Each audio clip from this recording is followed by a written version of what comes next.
Response video to a Fred video. Don't think too much. So it's sort of a contextualization of the argument so far kind of thing, and it comes down to this medium in some way, which is always relevant, right? And why is the world the way it is? I mean, why are the possessors of knowledge so possessive of their knowledge? Why aren't there even, I mean, I've sort of raised it before, there's very few credentialed people on this medium.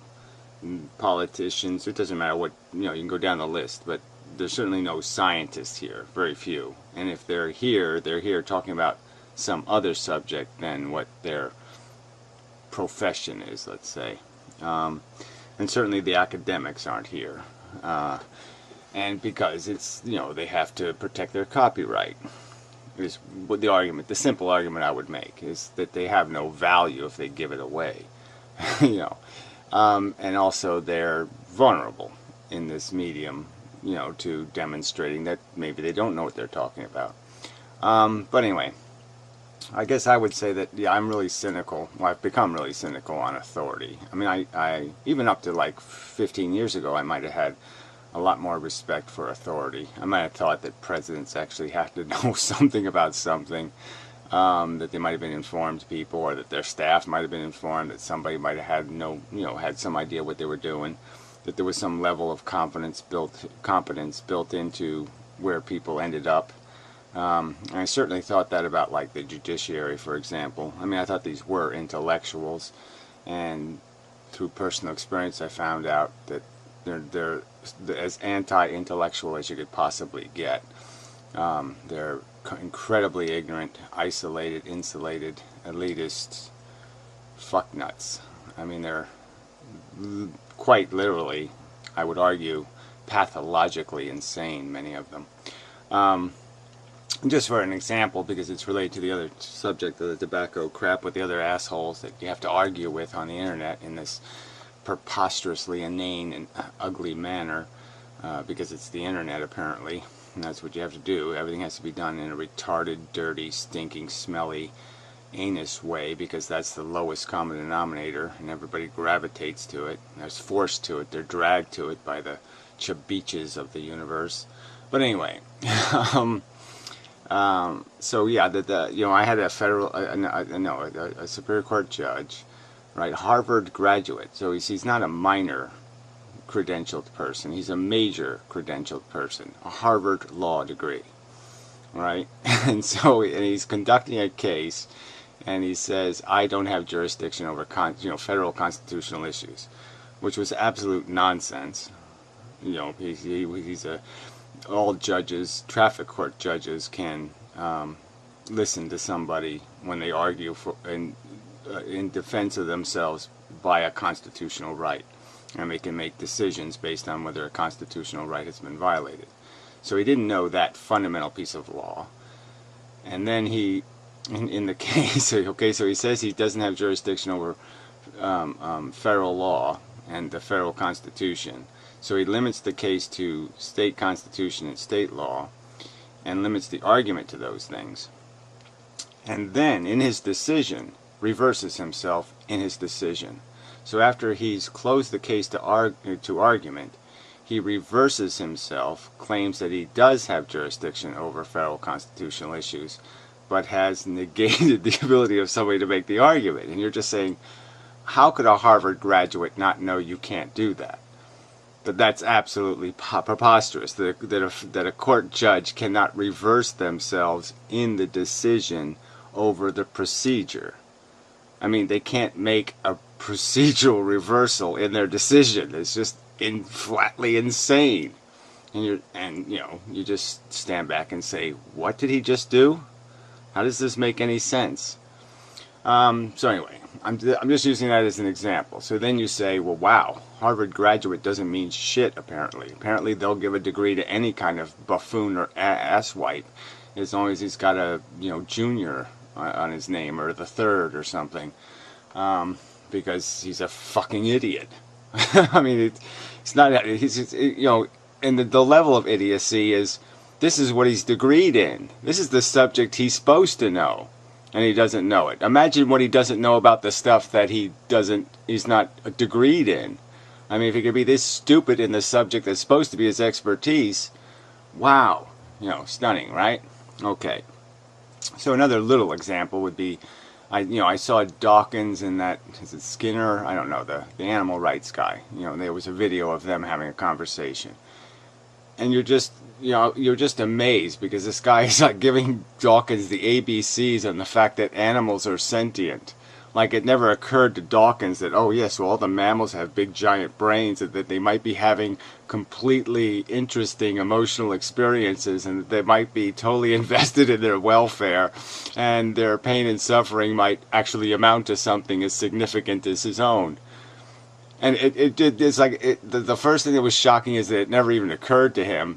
And then his whole attitude was just, well, isn't that perhaps interesting? Maybe someday I'll give that some thought. And you're just like, what? You have a brain? No, you don't. I mean, how could you be this? You can't be this stupid. You're a fucking biologist and you don't know what the major functions of a brain are? And that one of the major functions of the sentient brain is feelings? Well, anyway. So yeah, authority starts to get, the authorities just keep demonstrating themselves to be fucktards. Alright, so now we're in this argument, and you're just claiming authority. You're just, to be serious, just spouting book titles and saying, okay, it's your expectation that I read your authorities. Now that in itself is just, what the fuck? Yeah, I mean, really, do I really have to do that? I mean, is that really where knowledge is? I don't think it is. I think it is in textbooks, and I think it is in an argument you have to make. So I would argue that these subjects, by their very nature, can be talked about all the way to the base. You don't need to have degrees in advanced mathematics or in some other thing. There doesn't need to be a lot of pre-acquisition knowledge, because all of it can be explained and it can be established as premises. And that's sort of what you're arguing from. You're saying that you have some premises that you've accepted, and you're saying subvertly that you're challenging my premises, which are different than your premises, and you're saying that your authorities give you right to override my premises, because you're not making an argument against my premises. That's how I see it anyway. And I think it's perfectly possible to have that argument over what we establish as a premise. So, yeah, that's the, because it seems clear that you've accepted certain ideas in physics that I don't think have at all been proven. I don't think it's at all proven by any substantial evidence that photons are actually not in a position, that they don't have an exact position and an exact velocity. I don't think that's been at all proven. What's been demonstrated that we have no instrumentality that has any possibility to measure both those things on an individual photon. That we can measure one, but we can't measure both. And that has been established as, yes, we have no instrumentality that makes that possible now, because there's no way we can measure a photon or see a photon without substantially changing its position or its velocity. I mean, its direction. It's whatever. Yeah, direction. So, its character, let's just say, its general character, because I would argue that the photons all do have an individual character. They're not all the same. They have their own electrical potential, so to speak. But see, maybe that's getting into another premise. Is that feasible, possible, reasonable? And whether or not you accept it or not is sort of critical to what conclusions you draw in the end. Now, that's just got to be part of the argument. Now, every argument I make, okay, I provide the lineage of the conclusion. So if I'm stating something as a conclusion, I think 90% of the time have provided a clear lineage of why I think that's the truth. So I haven't just sit there and said, okay, this guy says it's true, Einstein says it's true, so therefore it's true. I mean, I haven't done that. And I don't think you need to do that in most of these conversations.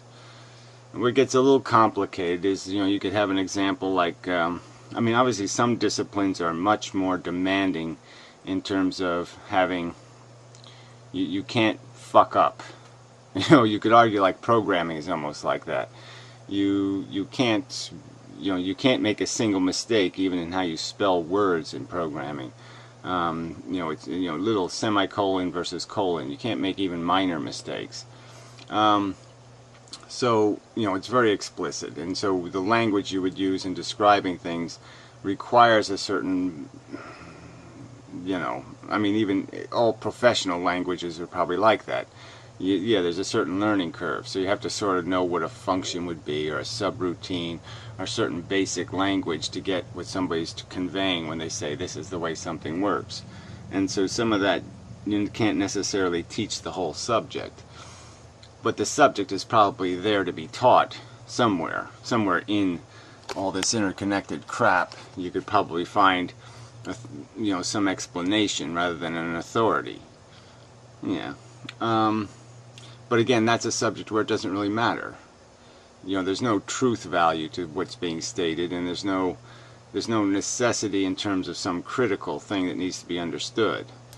But like math, you sort of have to know how to multiply fractions or something before you can do calculus or some other kind of thing. I mean, there's certain preliminaries that you must have some knowledge of to be able to have a conversation on a certain level. And I guess that's what you're saying. There's a certain level of conversation. You're saying I violated some rules of that level of conversation, and I've done so in some kind of brutish, ignorant, colossally uninformed manner, and yet you won't identify those colossal errors or the criminality, the obvious criminality of how that error was made, through some sort of arrogance or obnoxiousness or false confidence or all these other accusations you've made, where I don't accept any challenge to those ideas, where that's nonsense, and where I'm incapable of having a conversation or debate about those premises, where clearly I am willing, but I'm not willing to just concede to a Harvard graduate if he's wrong. And I mean, I guess that that's what it comes down to, is some sort of measure of credibility. Now, I might have taken you more seriously again before I saw you basically demonstrate what I thought was preposterous intellectual dishonesty. So, that's the other liability of doing this, is that there's points where we might argue something where we have violated the rules, compromised the integrity of what we're saying by saying something too bold or too aggressively, or falsely credentialed, or whatever the crime would be. And we're all vulnerable. Let's say even myself. I mean, could be. But again, if you're always careful to always demonstrate the lineage of your premises, the lineage of the way you've mixed them together, the logic you've used, the analogies that you keep disqualifying it using. You say they're a valid form or the essential form of communication, and yet you say they have no value in other arguments.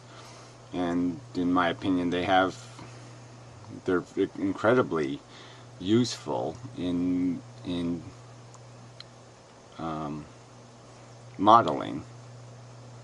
So the apple-orange model, these models do make it obvious what the hell you're trying to convey in terms of a problem that exists or how the thing functions. So anyway, then the subcontext of this whole thing, or the added context, is the fact that I have made these deliberate efforts to attempt to create atmospheres of conversation that are protected from insults and the bullshit that you pulled here and the bullshit that I pull often. You know, in terms of everybody being invested in their own credibility and status, and you know, defending that from, you know, what people might think are, you know, illegitimate slings and arrows and all that kind of crap, and people do incite it. I mean, obviously, you know, if you have 4 commenters talking absolute fucking shit, you know, rude, obnoxious crap, and then the 5th commenter shows up with which is a substantially more valid argument, but it's grouped in that pile of shit, and it's just you're just gonna connect it to it emotionally, and emotionally your impatience just gets so high that there's a point where you're just fuck you, fuck you, fuck you, fuck you, fuck you. Okay, I mean, you start raising the bar of what somebody else has to bring in terms of a counter argument, because so many of the arguments are so baseless and such shit that you don't have the patience to deal with what might be a legitimate misunderstanding or a legitimate curiosity or whatever. And so that's all part of this atmosphere too, is that there's these pieces of shit that spew this crap, create such a cesspool and such a stench, you know, that it gets impossible not to be reactive and to be self-protective, because it's just so thick in the air, and you just have it's like you're a little bit nauseous, and somebody starts talking about, you know, whatever, bacon and eggs or something, and you're just like, yeah, oh God, you fucking cunt. You know, I mean, it's like you're just so full of it and so sick of it that anybody who's bringing any kind of contention is going to get kicked in the nuts, because you're sick of the vile poo that's being thrown. So yeah, and so how do you protect against that? Blah blah blah. So again, and so that's the subcontext here. Is I just find that so offensive that you would choose now, like I said, when I've deliberately attempted to create more elegant conversation, less hostile, and open it up to all kinds of like feedback, and let's work on this together, and let's get this, you know, and your cooperation is 0, and instead it's this anti-cooperation where you claim anti-intellectualism and, you know, make these broad-brushed, vacuous, empty accusations of lack of credentials because I haven't read the same authorities that you've read. Again, I would argue that these authorities, you know, they might know what they know, but sometimes they don't know shit about something else. I mean, even Einstein has had incredibly embarrassing moments of fucktardedness. You know, when he was, you know, remember when he was, you know, that famous little point where he was saying, you know, your odds of splitting an atom are, you know, shooting sparrows in the dark, blindfolded, with your pajamas on inside out, or whatever the fuck he said. You know, and 6 months later, a guy comes up with, you know, neutron goes in, 3 neutrons come out, kind of bullshit. Chain reaction is invented. So anyway, so whatever. I think you've asked for a fight, and I don't think you're reacting to one. I don't know. Like again, you're not pointing this critique. You're just saying that you have a problem with my credentials. You're not saying you have a problem that you're not defending it with anything specific. And how can I take such an inspecific claim of I have authority to judge you claim seriously when you haven't proven that authority? You haven't proven a competence. You haven't proven that you're particularly good at pointing that out in other people, frankly. I mean, I haven't seen you do much engagement with people where you actually do argue with what they're saying and defeat them, demonstrate their ignorance. So, yeah, I'm sorry, I just don't, you're saying you're the better gladiator, and that's all, and people should trust you. And I'm arguing exactly from the other position. I'm saying nobody should trust anybody. And if you can't understand this stuff, well, then you ought to just declare yourself a retard. but really, you really ought to understand it from the ground up. You shouldn't take my word for anything. You shouldn't take anybody's word for anything. You should either understand it or say you don't understand, that you don't care to be informed enough to draw a conclusion about whether the world's round or not, or whatever the subject is. You don't care to understand enough to be able to draw a conclusion. And then you should just shut up.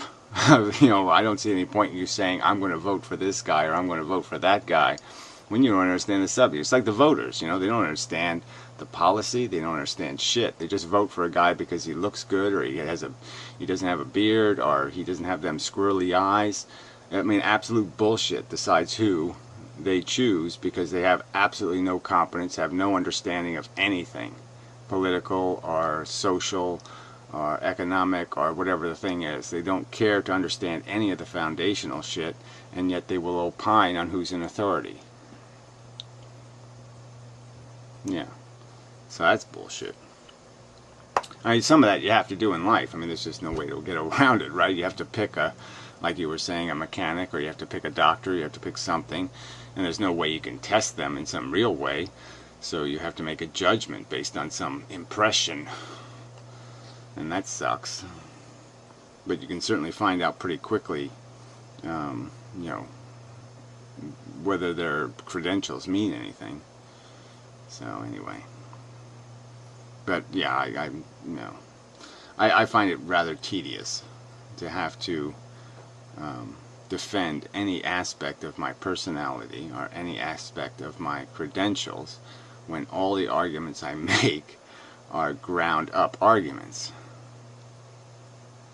and the premises are, I mean, suffering sucks. I mean, you know,